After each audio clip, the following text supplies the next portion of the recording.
Yes, people. Welcome back to Premzy TV, and we're back after that weekend, and no other guest than Dan Potts, Mr. Arsenal. How you doing, my brother? Listen, pleasure to be on. Pleasure to have you on the channel yesterday, man. And listen, it's all good when you're talking Arsenal at the moment, my guy. Listen, me and you have been on streams before. We've been ranting, raving, passionate ranting and raving at that. And now I'm a happy bunny, man. Sitting top of the table, 8 games in. Ah, it's a pleasure, mate. That's why we gotta do this, bro. That's why we gotta do this, bro. Because me and you, personally, I'd say we're probably a very handful of the level-headed. I can't even say the word, yeah, but level-headed, and also realistic when it comes to Arsenal Football Club. We don't put them on a pillar when they don't need to be, and we just say it as it is, bro. But first of all, there's no other place to start than the North London derby, because my weekend has been great. The amount of shit I've been giving to people, yeah, is unbelievable. Dan, let me ask you, first of all, obviously you was at the game. Tell me about the atmosphere, first of all. Mm. Tell me about the atmosphere, because I missed it, yeah, and I want the people to know the improvements that has been made at the Emirates so far, Dan. Ah, listen, man, it was electric, bro. Absolutely electric. And I've seen home and away for the last couple of seasons, the Arsenal fan base be superb. And when I look at what this North London derby was all about, it was like that from minute one. I got onto the bus around about 9:30 in the morning because I had to go and do some bits with Lee Judges first of all, in Mm. terms of filming. And then literally, I got on the bus and the Ashburton Army come past with their flares, with their noise, with their songs. And I'm thinking, wow. Then I got towards the armory and everybody's buzzing. The whole feel about the place. There's music blaring out of the armory shop.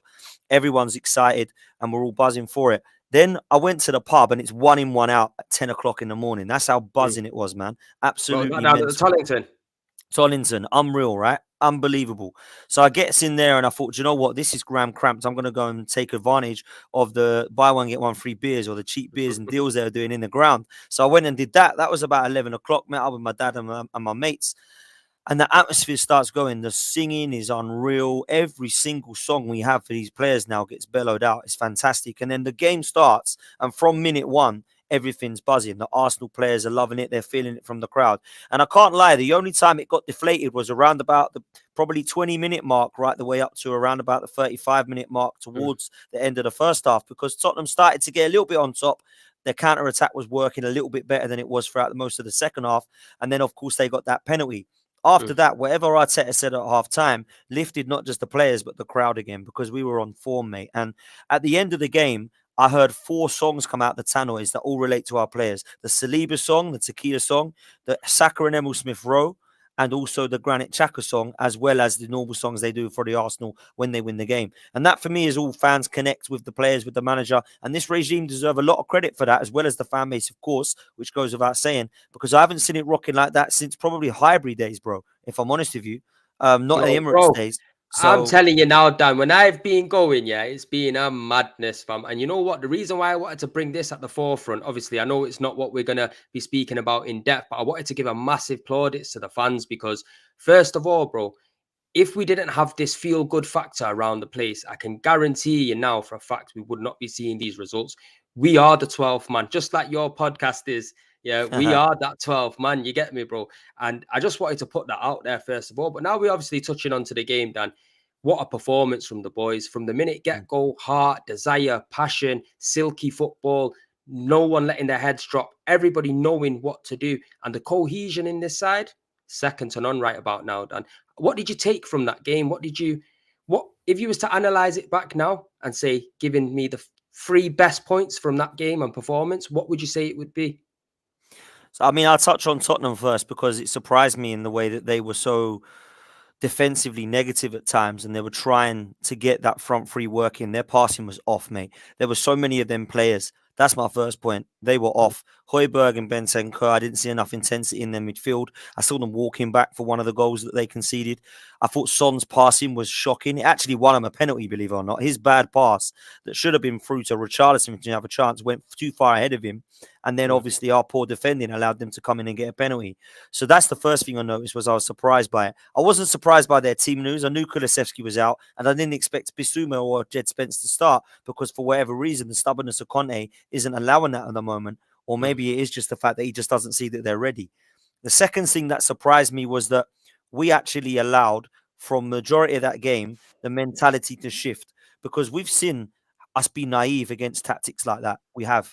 Counter-attacking football has not been the best opposition for us. A little bit like Man City of last season and Liverpool. Conte set up in a way that he was not going to lose that game. I Mm, love the mentality shift of the quality of the players of this season that I've seen, to say that we have developed in terms of our progression of our play and our quality, but actually up there we're sound. And I think apart from a perhaps bad touch from Xhaka and a bozo moment from Gabriel, I thought we were pretty much flawless for most of the game, bro. I can't lie. I've looked at the individual talents we're going to talk about soon, and I'm really loving what I'm seeing from the mm. individual players. But we're now defending as a unit, our midfield as a unit, and the partnership between these front three that don't stop running is so, so good at the moment. And I do have concerns, I can't lie, about some of the strength in depth, but we've probably got 14 or 15 players that I really do like. We need 20 if we want to go about 4 competitions. At the moment, we're happy with the 11 we've got because it's early days and it's looking very, very good, Premzy. And for me, the last thing I'll take away from the game is that we 100% should never go into North London derby at home and think we're going to lose, because in 29 years they've done it once. And for me, I look at that and say what an unbelievable record that is, whether it's Arteta, Emery, Wenger, George Graham, Bruce Rioch, Freddie Ljungberg, whoever's been in charge of those 29-year period. Yeah, my God, what a record to have against your North Yo, London it's rival. some madness, fam. And you know what, Dan? I echo everything that you just said, yeah. And the most important thing for me, like you've touched on, is the cohesion in this team. Everyone seems to be fighting for each other. Now, going on to Tottenham quickly, I'm very surprised that they didn't show no balls, no bottle, no steel, and no grit in that game. Because for me, I was just on the stream with Saeed as well, and George was on there. Unfortunately, Patrick shifted off. You get me? So George had to deal with it. You get me? He got the full brunt of it. I'm telling you now. But that was the biggest surprise for me, bro, because the one thing about our North London derbies, they've been so competitive over the years where, yeah, we might win by 3-1 or not, but the game's always intense. The game's always, everyone's on each other. There's not really that much room. The freedom Granit Xhaka had in that game, Martin Odegaard, Thomas Partey, it was like a stroll in the park. You get me? It's like they more or less surrendered the midfield to sit back and try to hit us on the counter. And the one thing that I'm really proud of is that that's the same kind of tactics Manchester United deployed against us. But this time against, personally, I think Tottenham are a better team than Manchester United. We dealt with it in abundance, bro. And one of the players that we're going to touch on, and we're going to touch on him now, is Granit Xhaka. Yeah, Dan, Mm. because this guy, I don't know who this guy is, bro. I don't know where this guy's come from. You get me? Like, is either the club and the managers have just been putting him in the wrong position for all this time, or he's actually pulled his socks up this season and thought, you know what? I believe what's around me right now. Maybe previous years he didn't believe in the team, but this is a different Granit Xhaka at the moment, Dan. And just asking you around Granit Xhaka, what do you think has made him have this massive improvement this season? Because I say the back end of last season, January onwards, he's been one of our most consistent players. You get me? Why is that? Why now after Listen, 7 years? for me, it's mad to think that 7 years, man. But for me, it's a new position, and Arteta deserves credit for that, because none of the other managers wanted to play him in an attacking eight position, or in a left eight position, or even as a box to box midfielder. They wanted to play him more as a holding midfielder, and they saw his attributes as a DM. And I never did. I always felt that he was error prone. I always thought that pass was going to go wayward. I always thought that there was discipline issues in terms of his red cards. I see him giving errors leading to goals, but also penalties given away. None of that's happening at the moment. Normally, because probably because he's further forward. So if he's making a mistake, he's got Thomas Partey to cover behind him. Beforehand, he had Mustafi or Socrates or David Luiz behind him. Once he's making that mistakes, and they just went together like a bad recipe, man. It was like the perfect storm in a bad way. So for me, when I look at it, I feel personally the manager deserves a hell of a lot of credit for finding a position that actually complements his attributes. And I think that the attributes we're seeing from Granit Xhaka at the moment isn't just he's got a good left foot to spray a ball. Actually, he's creating a lot. He's actually allowing our midfield to go forward when it should be. He's allowing the midfield balance to be there. He's allowing Thomas Partey and Erdegaard to complement him, and he is complementing them two players. And I think when you look at what Granit Xhaka is about, he's always been about spraying the ball forward. Mhm. So for me, it ain't really taken rocket science to think that maybe he might be okay if you push him up a little bit, and also you're not getting the lack of mistakes. So I think when people talk about Granit Xhaka in the last few years, they'd be right to say he gives away penalties, error prone, silly passes, because the proof's there. He hasn't got a red card in about 175 appearances, 175 games. So when I look at it, I'm thinking, yeah, you got a red card against Liverpool, but since then you haven't. You've got given away penalties before, but for the last season or so, that's not been happening. You've given passes away at times, but the last couple of seasons, that hasn't been happening. Since Arteta's come in, he has loved Granit Xhaka. He didn't want him to go to Hertha Berlin. He didn't want him to go to Roma. He gave him a new contract, and he allows him to have the captain's armband. And now, not only has he done all that, he's found a new position for him, and he's playing well in it. So this guy deserves a lot of credit, but so does Mikel Arteta, man, because what I'm seeing at the moment is a different player, bro. He's been fantastic. No, I agree, bro. I think he's like chalk and cheese. The performances from the last few seasons to how it is now. Obviously, last season he did get sent off at Man City away when we got pumped 5-0. You get me, Dan? So it was a bit of a shit situation. Of However, course. I do feel like he has developed from that. Mikel Arteta has improved him as a player, and I think that's something that we are seeing with Arteta. And I want to give him massive praise because as we've seen and as we've heard from Manchester City, his time there, he's improved players like Raheem Sterling. He's Hmm. improved players like Gabriel Jesus. He's improved players like Zinchenko. And two of them players he's brought into the team. And also, by bringing in Zinchenko into this team as well, I personally believe that has given Shaka the license to not only just go forward, but stay forward as well.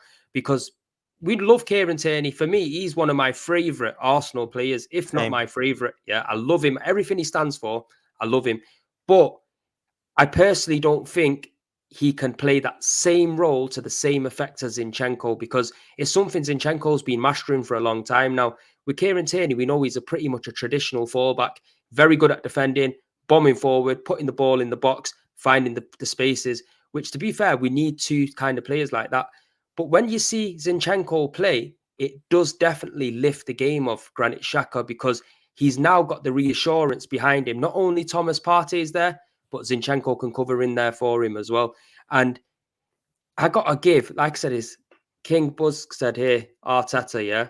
You got to give Arteta massive credit, bro. I was one of the first people to doubt him and tell him what time it is when he hasn't done things right. But now he is doing things right, and we are seeing certain signs, bro. I'm telling you now, I'm giving him massive credit because he deserves every bit of it.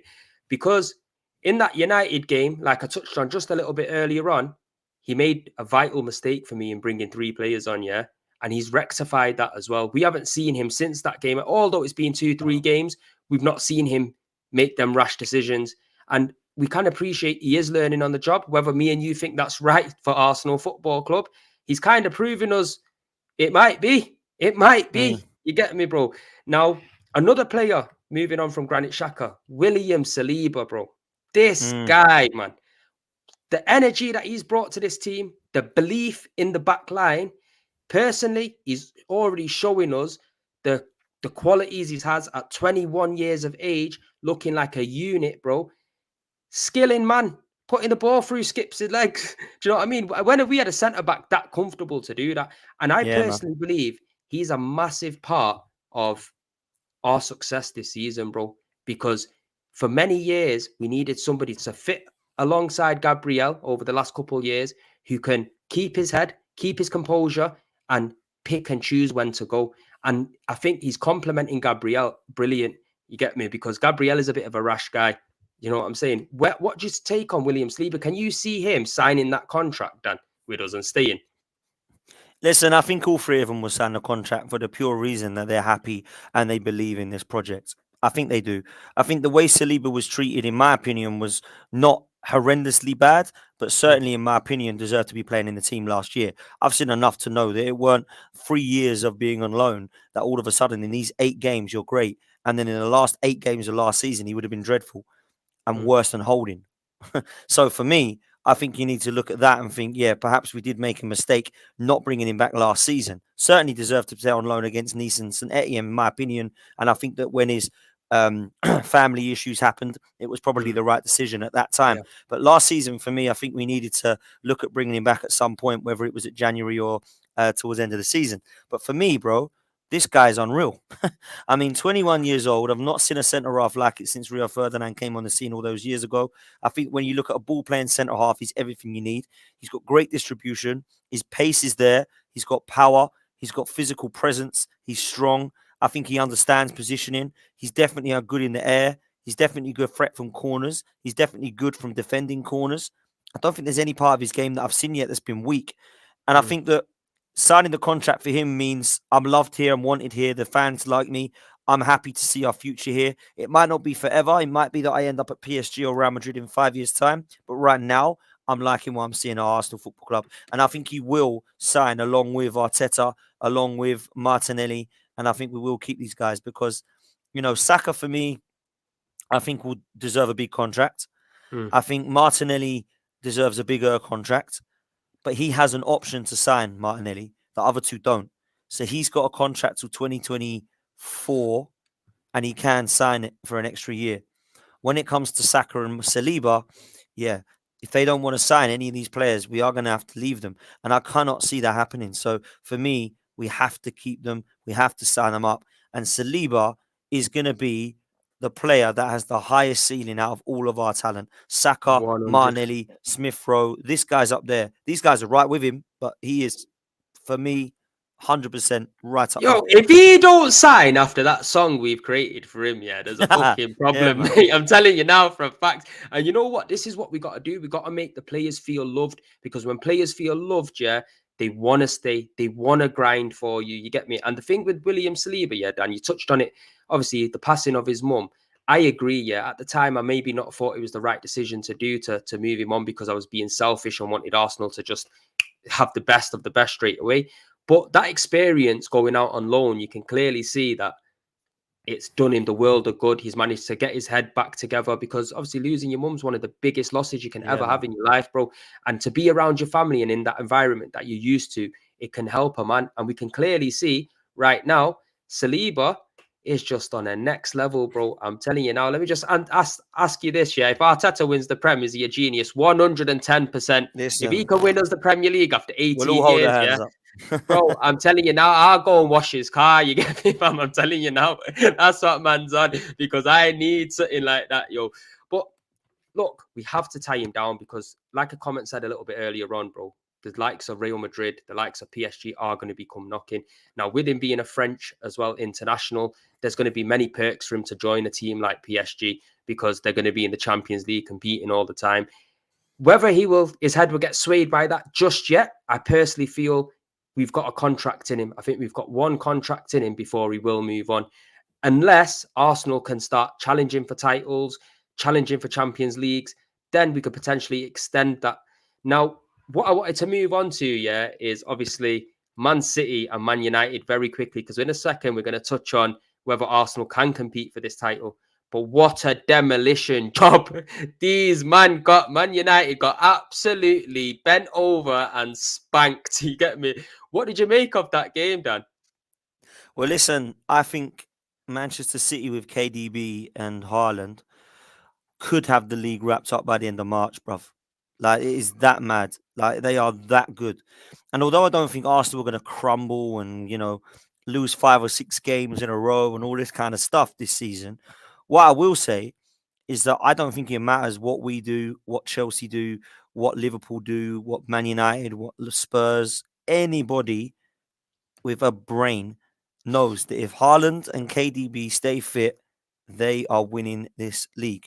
As far as Man United are concerned, take nothing away from how good Man City were. They were god awful. Absolutely shocking. Yeah. I saw some really poor performances in that game. And I've got some massive concerns for Manchester United fans that sit there and believe that Ten Hag's going to then take them into the next level this season, because I know they beat us. They went on a nice little run. They beat the likes of Leicester and they stumbled over the line against Southampton, and they went on a bit of a performance where they couldn't have got any worse, let's face it, against Brentford and Brighton when started the season. But for me, they've still got massive holes in their team. Bruno Fernandes, not a fan. Sancho, when are we going to start asking the questions about Kai Havertz and Pepe cost too much money and they're rubbish?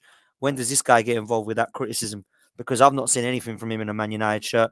Rashford, overrated, always has been. Every time I say it, he scores against Arsenal, but still believe it.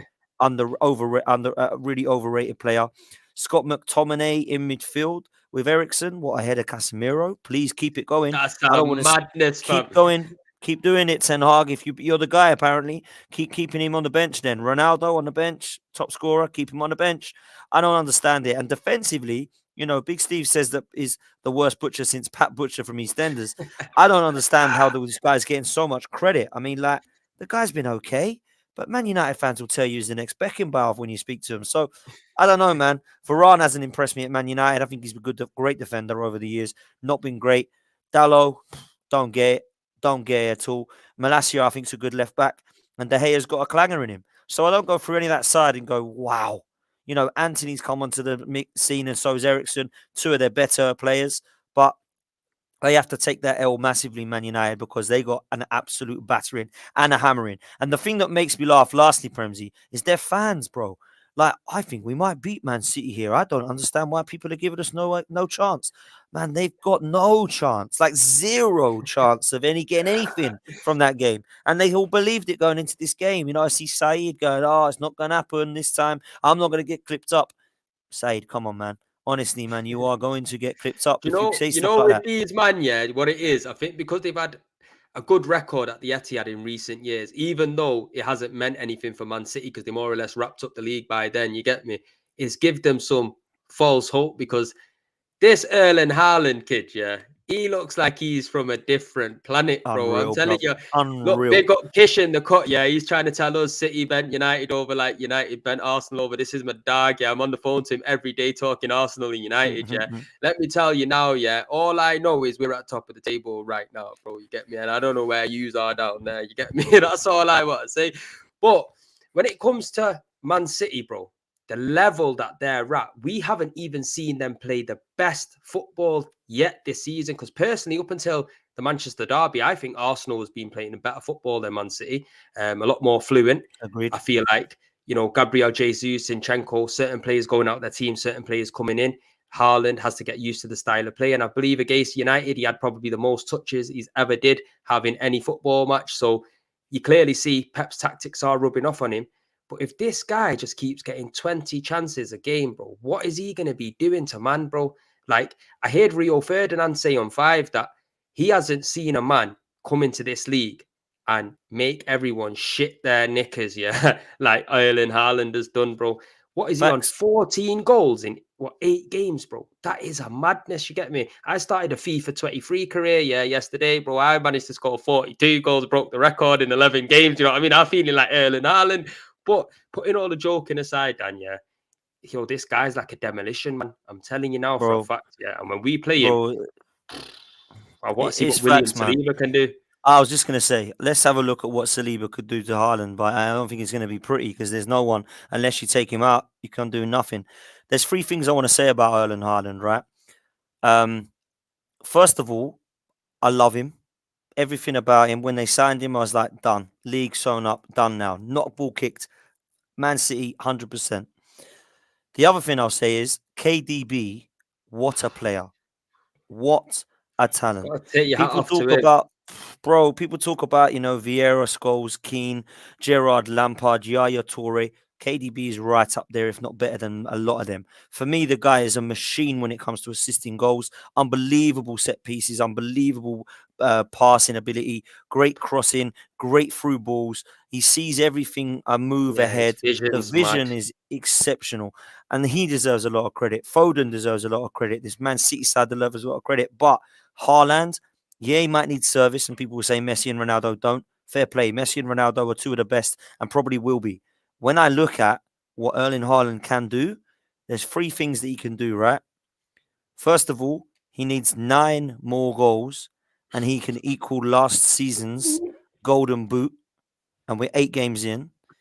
He's got to 8 games and he scored 3 hat-tricks for Manchester City. The last player to do that was Michael Owen, and he took 48 games, not 8, right? And that's the record currently. The others have done it, but they've done it in 70 games or 50 Yeah. games or 60 games. And lastly, at 22 years old, Messi had scored 48 goals, Ronaldo had scored 55 and Haaland scored 175. And this is Messi and Ronaldo we're talking about, yeah? Not Van Nistelrooy and R9, like top talent players, or Shearer Bro, and Van Nistelrooy. disgusting numbers then. Haaland. Come Disgusting on, man. numbers, bro. And in the You know what? Champions League, I think he's got to get about 10 more goals, and he's already beaten the majority of people in that list. This guy is going to be one of the greatest ever. He's going to be one of the greatest ever Premier League players. He's going to be one of the greatest ever strikers ever, if not the best striker ever. And Manchester City are laughing at everyone because this is going to walk them the league. Like, walk them. Bro, he's disrespecting our league right now. To get me, Massively. he's come to our league and said, "What? What? Is This this is the meant to be Farmers League? physical. This is meant to be physical, bro." Because I'm sure I weren't scoring goals like this at Dortmund. You get me? Hopefully, you know what it is as well. Especially what English teams have, yeah, is once they start fearing someone, like obviously they've got everything to fear about Man City, yeah. Anyway, before Haaland. But when they start fearing someone, bro, they've already lost the game before they've even went out onto the pitch. And that's the effect that he has. He's a different animal, bro. Absolutely different animal, yeah. But I wonder what his injury record is like, you get me? Because it hasn't been the greatest over recent seasons. Now, if Haaland does get injured, Dan, and he's out, do we have a chance to compete with City for the title? Bear in mind, we keep people fit. I think we still struggle, and I'll tell you why. There's two reasons. One, on Arsenal, I think the squad depth is still a little bit dire in certain positions. Because you talk about Haaland getting injured. What happens if Jesus gets injured or Partey gets injured? I think we still struggle. And the other thing is, I think Alvarez is a top talent. And Man City don't just score through Haaland. They've also got goals from last season that we saw in Foden. They've got goals this season in Jack Grealish, who I think has been a very good player from this season. I think that they've got Kevin De Bruyne, who can score goals. I've mentioned Alvarez. They've got Mahrez. They've got players all over the pitch. I don't think we look at Haaland and go, Man City ain't winning this league, because they literally, mate, honestly, they literally won the league without Haaland and Aguero for 2 years. So why can't they do it again, man? I think we've got a better chance without Haaland of getting closer to them, but I still think Man City walk this league. I just think they've got the best squad, and I don't look at they've got a small squad, Man City, but it's full of quality. So they might only have, say, 16 players, but they could all walk into the first team. And I think the difference with Arsenal is there's a massive drop-off. Same as Chelsea, same as United, same as Spurs. The drop-off in quality is just not the same. And I think, excuse me, the backup is just, I think, just a little bit off of Man City. So where do I think Arsenal are right now? Very, very good. Playing better than Man City. Beat teams that we're supposed to beat, everyone says. Well, I thought Man City was supposed to beat Villa, but they didn't. I thought Man City was supposed to beat Newcastle, but they didn't. I saw Chelsea lose to Leeds and Southampton, two teams they should have beat. So sometimes it ain't all about, Arsenal only beat the teams they should beat, because we have to beat the teams in front of us, not the teams that we should beat, the teams in front of us. And one of those teams at the weekend's Liverpool. And if we beat them, I think a lot of people will be questioning, I don't want to say it, but I think Arsenal might have a chance of being title contenders this season. Whether you believe they'll do it or not is a different story. If you think it's a difference, Premzy, between saying, will Arsenal win the title or will Arsenal contend for it? That's a massive difference, right? Yeah. Contending for the title to me means that by the time you get to the 1st of May, you're in with a title challenge. You can still win the title. In October, it's a little early to start saying that. But when we start beating the big teams, we don't lose to the teams that we lost to last season. We beat them. We lost to Palace last season. Yeah, we used to struggle all the time against Bournemouth. We beat them. We used to struggle against Brentford last season when we couldn't beat them. We beat them. Man United was a blip, but we went and beat Tottenham and Brentford, and we bounced back. We beat Leicester at home, a team that have beaten us over Jamie Vardy time for a long time. So this is a different type of Arsenal I'm seeing at the moment, with a different mentality, with player quality that's definitely improved. I hear what you're saying with Zinchenko. For me, I think Tierney's much better defensively. On the ball, hands down, Zinchenko's better. I think we've got to have that in a few positions more now. I think the Zinchenko and Tierney thing and the Ben White and Saliba situation at centre-back, we have to look in those positions now in a few more and eventually have them for every position. And where I mean for that is for Thomas Partey, for Granit Xhaka, and for both Saka and Jesus. I think those 4 positions, I don't see the quality, man. If Lokonga and El Neni are coming into that team, if Marquinhos or Vieira have to be relied on out that wide player, and Eddie and Nketiah are up top, that is too much of a drop off for me. And we'll see on Thursday what the team looks like with Mm. Nelson and Marquinhos and Eddie up top. If it's looking good, then of course we can have a little bit of confidence that they can come in and do a job. But having to play Bodo and Glimt and Zurich and having to play City and Liverpool are two different things, man. So I'm excited, and I still think that we could do well this season. A lot of people have said to me, what do you think? Have you changed your opinion? Yes, I have. I've changed my opinion into where I think we'll finish. I think we'll easily get Champions League with the way that everyone's dropping off against us. I predicted us to just miss out this season because I felt that the last season's top four would probably be the same. I thought Tuchel would stay. I thought Conte would get Spurs top four, and I thought Liverpool under Klopp would definitely be second place and City would win the league. Now I've changed my opinion, and I think that we could be the ones that are fighting for the best of the rest, man. So let's see what happens, my guy. Do you know what, Dan? Yeah, all I gotta say is Vava Voom. The way you broke that down, yeah, the way you just broke that down, you just took all the words out of my mouth, bro. Because that was, I'm not even gonna lie, that's probably one of the best breakdowns that I've heard on the YouTube platform for Arsenal competing for the title, because everything that you've just said there has the most validest points, even down to the mentality. There has been a change, there has been a switch, but it is too soon. The thing is with us, bro, we know our club better than anybody knows our club. And 100. Man City right about now, to touch them, to touch the sides of what Man City can do, if we can compete, bro, I'm happy. Even if we're 6-7 points away from Man City and we fall in second, bro, I'm happy with that, because that shows some serious sign of progression. You get me, bro? But 100. personally, yeah, I think it's going to be too early for us as well. That's my opinion. I think everything that you just said, Dan, is spot on, literally. But people, we've come to the end of the show now. You get me? So we're going to wrap it up soon. Make sure you're smashing a like on this video to push the content out. But Dan, tell the people where they can find you. Tell them about the new 12-man podcast, which is absolutely brilliant. And people, if you haven't watched yesterday's podcast with me, Dan, and Colleen, I was going to say Melissa, then my bad. Colleen, obviously, it's the first time I've done a stream with a great guest. It was a brilliant show. But tell them where they can find you, Dan. Listen, big up yourself, man. Make sure you're liking and subscribing to Premzy. Make sure you follow his socials. And for me, if you want to come follow me, it's at DanArsenal87 on Instagram and Twitter. And if you can come and follow and subscribe to my channel, man, I'm trying to get up to 6K as soon as possible. I'm about 5.5K at the moment. It's at Football's 12th Man podcast. Please come over, watch tonight's show. It got very heated with Kaz, with Lawless, and with Tobes, as it always does with myself and Lewis. So a really good show tonight, guys. And please come and support the content. And yeah, appreciate you all, man. Thanks a lot, Premzy. Nah, Dan, I appreciate you taking your time out and coming on the channel. Obviously, you've been one of the first geezers that I brought on this channel, and there's a reason. Because A, you're a top lad. B, when I see you at the games, it's always a laugh, and you know your shit about football, bro. There's not many people out here that can just hit the hammer on the nail like you can. So big up to yourself. And people in the chat, thank you very much for watching. Make sure you tune in and keep tuned over the next week. We're going to have a lot more content coming. But peace and love, and we'll see you on the next one, people.